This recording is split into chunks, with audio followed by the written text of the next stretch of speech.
Hi there, I just wanted to add one more talk based on this. Well, I'm calling it Narcissism, but that's because of David R. Hawkins, who was a psychiatrist for over 50 years and also ran the largest practice for 25. Notice there's two types of people, and it actually does fall in line exactly with narcissism. So this is his famous map of consciousness from the book Power versus Force, and it's translated in over 27 different languages. Here is a narcissist, about pride. And courage is all about integrity and honesty. So these people here is where we're likely to be. We're interested in learning, understanding, and basically growing and being accountable for our actions. It's about we value integrity and honesty. I have no problems apologising if I, say had a headache, let's say, and I appeared short with somebody. I'd actually be conscious enough to say myself, by the way, I've got a cold today, or I've got a headache.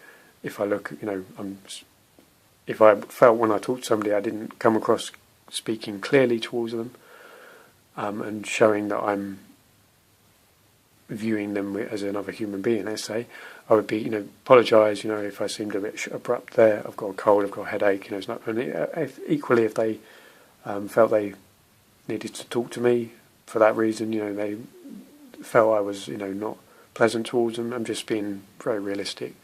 Although this sort of thing doesn't really happen ever, but as an example. And I'd hold my hands up, say, I apologise, I had a headache, or cold, and so, that's it, no problem. The reason I'm saying that is a narcissist will be in pride, and they're going to be very angry and critical, into competing, judging, right and wrong. This is all based on David R. Hawkins as well. It's not just me saying what I feel. And stuck on materialism and all sorts of things. So they're very different types of people. And he does also say that these people will hate, these people dislike them, because here, as I just said, we're all about integrity and honesty. And here, it's not about that at all. Now, I understand that we could all maybe have had various times in our life where we've been angry, we have fear. That's quite normal, but we're going to be accepting that and working through them, in various ways. A narcissist will blame, as you can see here, almost everything on somebody else, and probably is 100% on somebody else. I don't think they're accountable at all. I've certainly, and when they do it, I certainly don't feel it's genuine. They don't seem to have the empathy at all. They can't value another human being.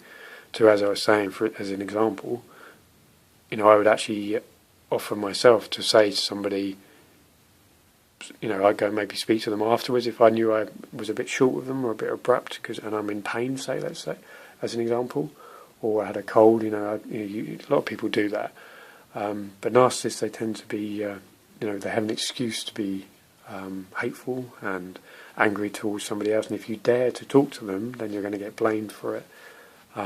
Basically, do not make them accountable, because then there's the narcissistic rage that you get.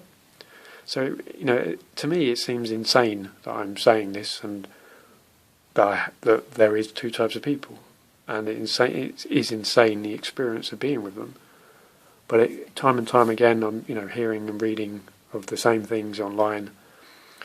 I don't want to focus on narcissism per se. It's more about the map of consciousness. I really do feel, and each to their own, of course, with recovering from trauma.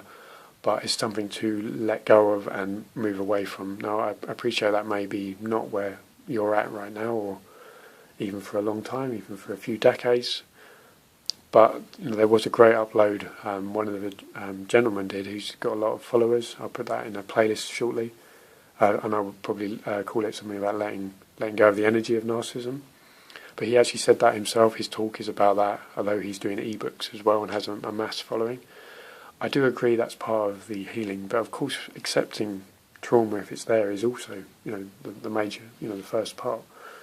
Here they're not going to be, they're all in denial. Prideful people, it's all about denial, defensive, blaming, as I said. Everything I'm saying, but the majority about these people, if not everything, will be based on what Dr. Hawkins has said, and a lot of the material is available online as well on YouTube. So he did say these people would dislike what we stand for, which is integrity, because it's basically what they don't want to be accountable. They want to teach blame. As crazy as that seems, they want to be like the victim. This is all levels of victim. Here, as you can see, is levels of power. So although you may have some trauma, or we may have some trauma, we accept what's going on in our life. We're accountable. We own that it was our decisions, it was our naivety, etc., and we can change our life. I'm also going to drift into karma and justice for for ourselves and for the narcissists. Here, although their pride may look good to everyone else and may be intimidating, because they, like an animal, they fluff themselves up and sort of try to be, intimidating and bullying. They're actually coming from a place of force, and that's what life. These are life enhancing.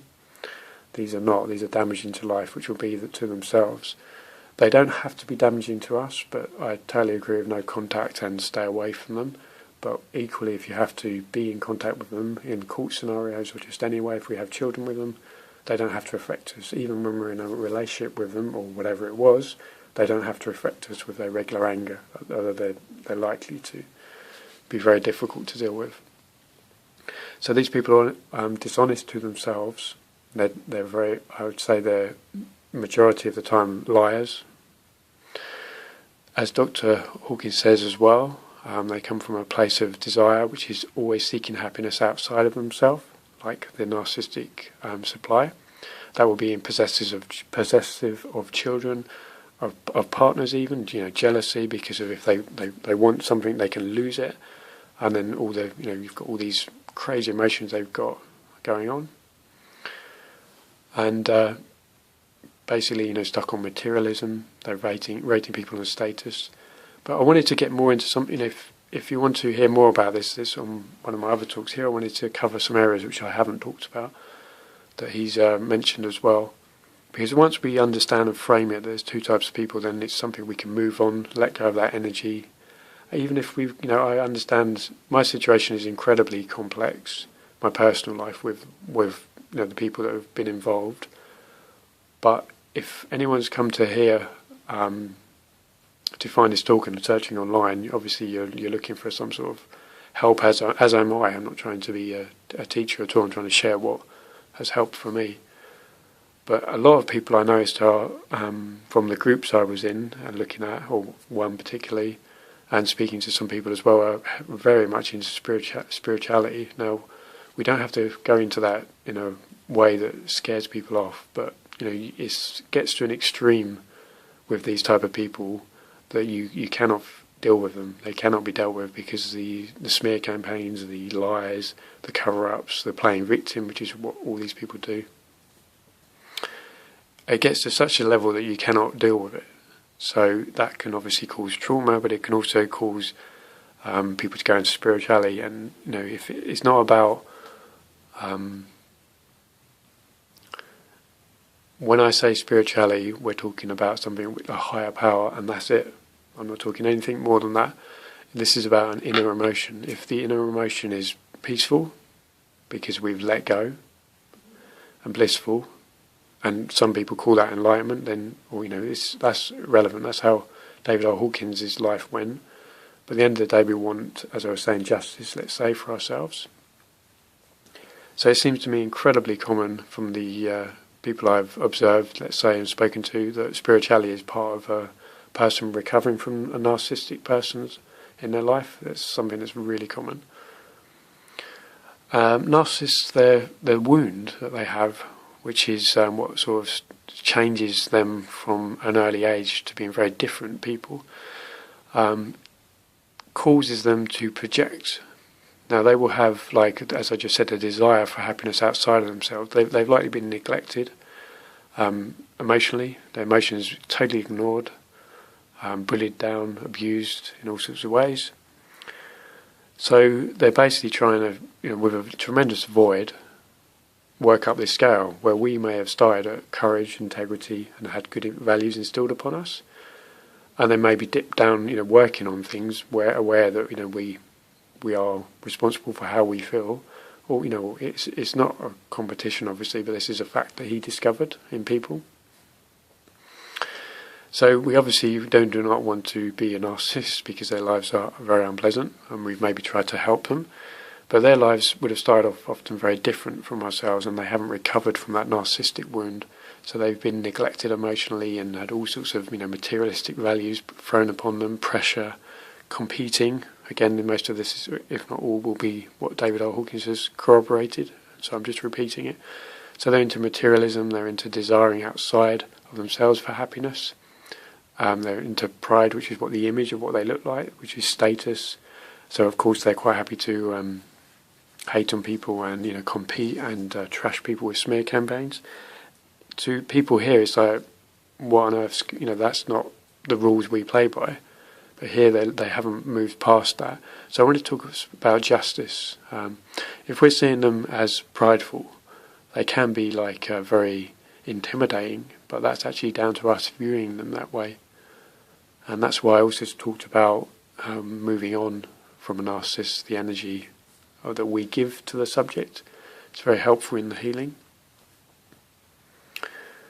So yeah, their wound is obviously what's ruined them. Is you've got how they actually feel inside.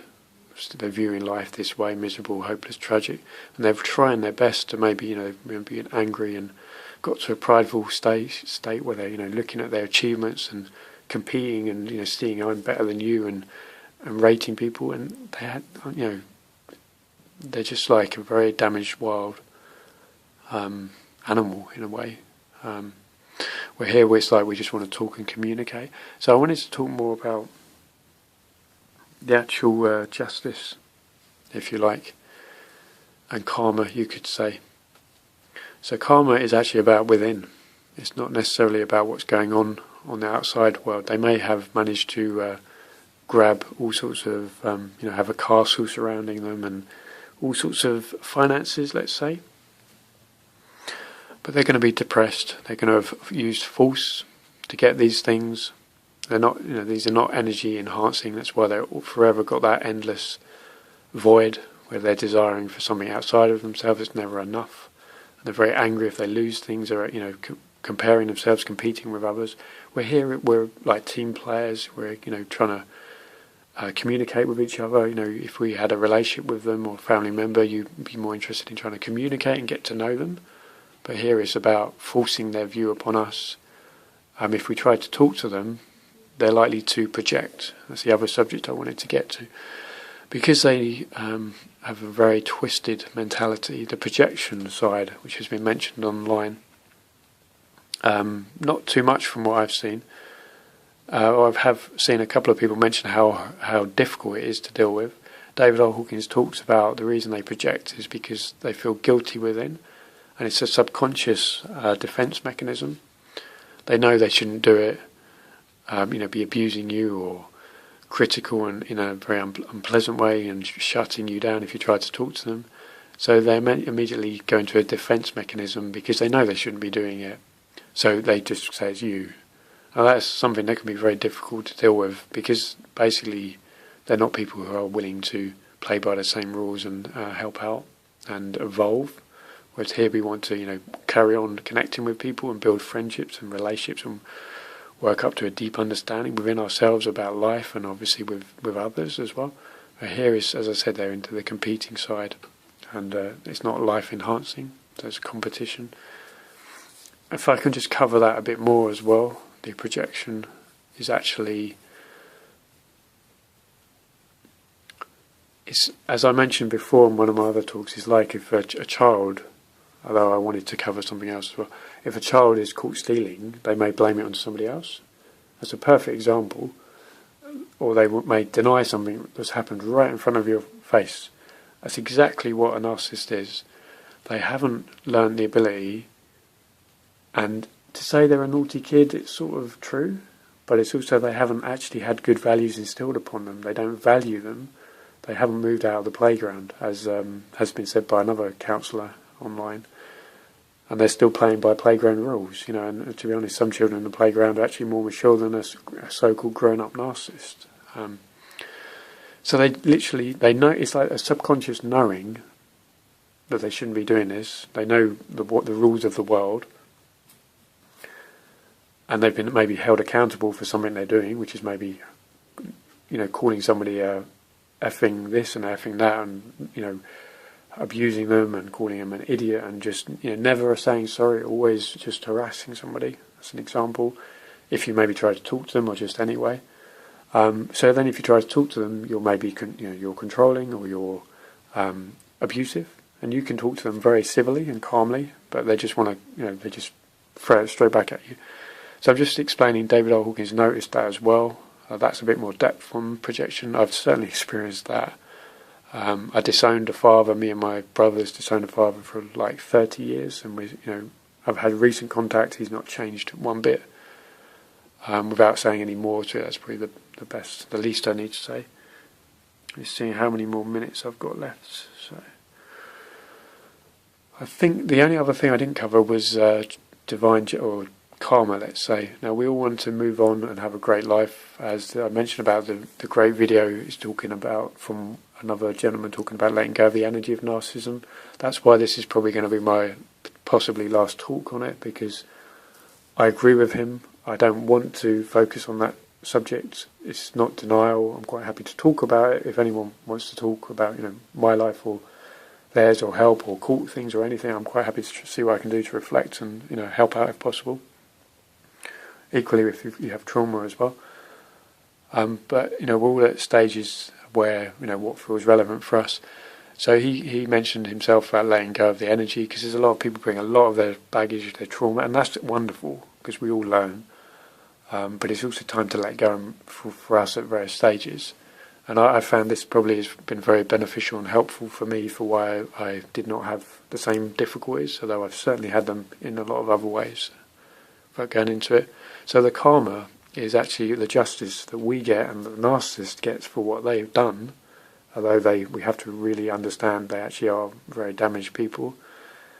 Their children, yes, they may know what they're doing, but they're coming from a consciousness that is so retarded, for want of a better word. I don't mean that in an offensive way, I'm just saying held back, that we shouldn't really even give them the energy, because that we have. Yes, we may have been treated horrifically, and that's something I obviously feel compassion for, but a narcissist does not deserve our energy put into them, really. They need maybe our love from afar, certainly not near them, ideally.